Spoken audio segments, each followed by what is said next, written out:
Galvin pulling it across. A missed kick by Sansom. In goes Aldridge and Houghton. 1-0. And Ray Houghton has got the breakthrough. You're smiling away to yourself. Yeah, indeed. Do you ever get fed up of it? Not at all. No, you got to remember, once you stop playing, you know, that adulation goes. The only time I get recognised, Neil, to be honest, is when I come to Ireland. Where I live in London, no one would know who you are. Yeah. So when I come back to Ireland, it's always nice to see adulation. Some of the old faces, yeah, they remember all the old players for the great times that we had. You know, when Jack took over in '86, to achieve what we did in '88, first time we ever qualified for a major tournament, going to Germany, beating England in our first game when no one really gave us a chance. No one outside of Ireland really thought we could do it. We believed it as players, and then to go into the World Cup in 1994, they were just special times, and it was great. It was an adventure for all the players, and it was an adventure for the fans as well. You were in soccer, you know, at a very, very lucky time because so much happened. I mean, you were part of the great Liverpool squad. I mean, I often wonder, actually, those 2 FA Cup medals, do they mean more than the England gold? Do they mean less than the 90 World Cup? No, I mean, listen, it's when you go into football, you want to first become a professional footballer, then you want to play in someone's first team, and then if you're lucky enough, you want to play in an FA Cup final, and then you want to win the league, and then you want to go into international football. So I was fortunate to do it in them steps. Playing in my first ever final, I actually played for Oxford back in 1986. We played in the League Cup final. Yeah, we played in the League Cup final against Queen's Park Rangers, and we won 3-0, and I scored the second goal. Now, our average attendance at Oxford at that time would probably be 14,000. Somehow we sold 35,000 tickets for the final itself. So all of a sudden, everybody likes a winner. Everyone in Oxford wanted to come along and see us playing that day. The first time I've ever been to Wembley as a player. Your family's there. You walk out the tunnel, the first thing you see is them, and then to play on the hallowed turf as it was and score, it was magical. So if you're in an FA Cup final in Wembley, do you feel on the pitch as if you've got 2 left feet because of nerves? No, I'll tell you what you feel. You feel it's like a sponge. And as you're running, your legs are going different directions. You know, it is incredible. The first time, the second time that you play there. When you play there more often, you do get used to it. But I've got to tell you, you waste up a lot of nervous tension beforehand. You're like nervous energy, should I say, beforehand. And then you get into the game itself. And that's why you would see normally in an FA Cup final, the last 10 minutes, everyone's fatigued. And it's not because of how much running you've done. It's just the nervousness about I wonder occasion. About that, because I say, they're tired. And I often say, they're professional footballers. Yeah. Surely they can do this for 90 minutes. Yeah, you know, that's all it is. A tennis player can do it for 5 hours. Yeah. But you're saying it's the nervous aspect as opposed to the physical. Yeah, absolutely. That's what it is. Because someone once told me, said, savour the day. Try and remember. I can't remember anything about my first final there. I really can't, you know, because it just flies by. It just goes so quickly, and you're caught up in the moment. And it's you know, there was 100,000 at one of the games I've played. 100,000 fans. You can imagine them screaming. Yeah. All your family and friends are there. It's a magical occasion. But Anfield must, I mean, you may not be recognised in London, but you would be in Anfield, wouldn't you? Would yeah, Liverpool. Yeah, certainly when you go back, the older supporters. They love their ex-players, don't they? Yeah, but the young kids don't know who you are. You know, the youngsters don't have a clue. They only see the present day players, and that's fully acceptable and you understand it. But it's great to go back to Anfield. You know, that was the best time in my career. Yeah. You know, I played best and the worst times because you were there for Hillsborough. Yeah, well, I mean, that undoubtedly is the worst event in my life, sporting wise. You know, obviously my parents have died, and you never replace your parents.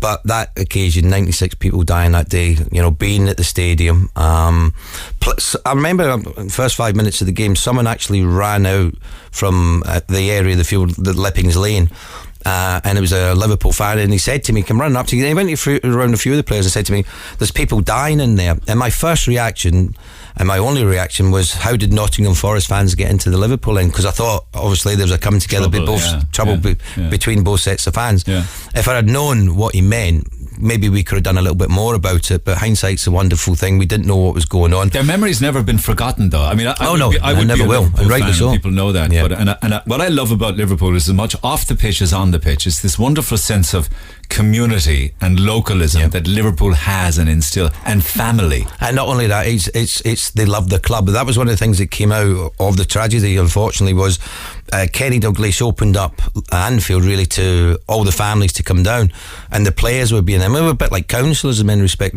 We came in and families would come in and just wanted to be around the Liverpool players, and we would sit there for hours on end talking to them, getting the stories about their loved ones and what the club meant to them. And it came across this was their life. Yeah. You know, they went to work, but they went to work was a means to earn money to watch their beloved Liverpool play. And it was an incredible story. Very knowledgeable fans as well. The Liverpool fans, they love the club, they know what's going on in the field of play, and what they love is good people with good attitude and who are committed to the club as well, is as committed as they are as fans. We really got behind the 90 squad, didn't we? Because we love success, we love people who are winning, and the Irish team in 1990 94 was all right, but it kind of was a bit of a damn squib by comparison to Italia 90.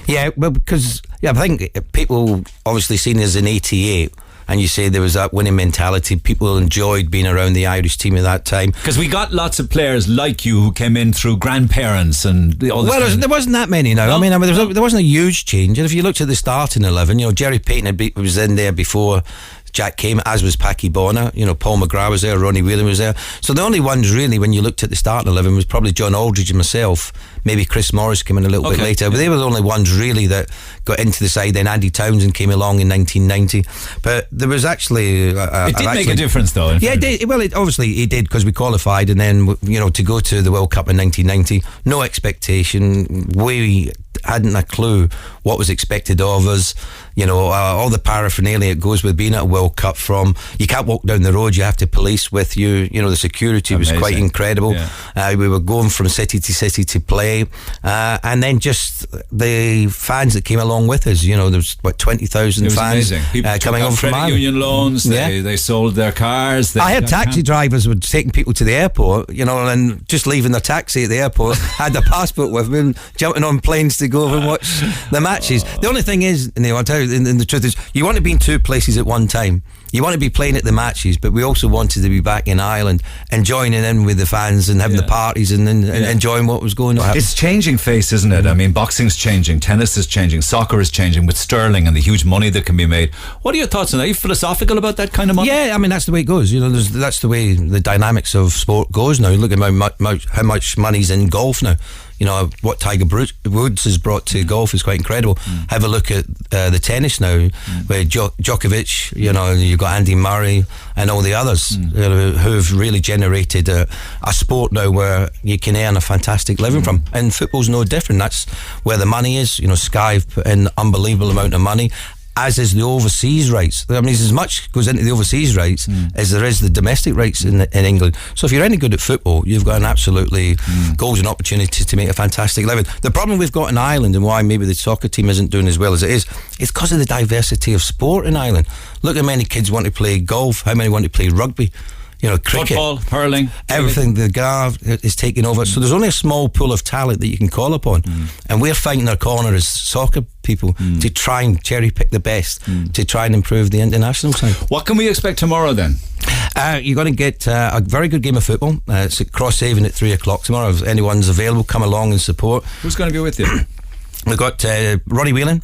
We've got Tony Cascarino, and Packy Bonner is going to actually go out and perform and go and see if he can pull off that save as he did in 1990 against Romania. I want to play out a small bit of audio from 94. I don't know whether I'm bursting party bubbles here, but did somebody mention Roy Keane? No, Roy. I don't think Roy will be turning up. I don't know. It's not what I heard now. If he could come along, it would be fantastic. Would you play with him? Oh, absolutely. Roy is a lovely lad. I got on very well with Roy. I spoke to him not that long ago, and he's doing well with the international side. He loves it. The players get on extremely well with him, and he's a fantastic character. And what a player he was. One of the best I've ever played with. What do you remember of this clip from 94? Which would be probably a 1-0 win over Italy. It was one of the favourites, the win of the tournament. You scored. It was the 8th of June, the 18th of June. Do you recall it? Yeah, obviously I remember the goal, but I remember Jack Charlton had said to me after I scored against England, I scored after 6 minutes in 1988, and he said, don't score that early in a game again. I said, why? He said, that was the longest 84 minutes of my life. And I think I scored after about 18 in this game, or whatever it was. But it was a fantastic game. I'm in trouble with the gaffer. Once again, I'm in trouble with the boss. All right, I'll play out on this. Great to see you, Ray. Have a good day tomorrow. Thank you. Sheridan. Not easy. Onto it comes Houghton. And Houghton with the shot, and it's there! Ray Houghton! Bring me back, and I'll do the job for you, Jack. And he's done just that after only 11 minutes. What splendid, sparkling opportunism.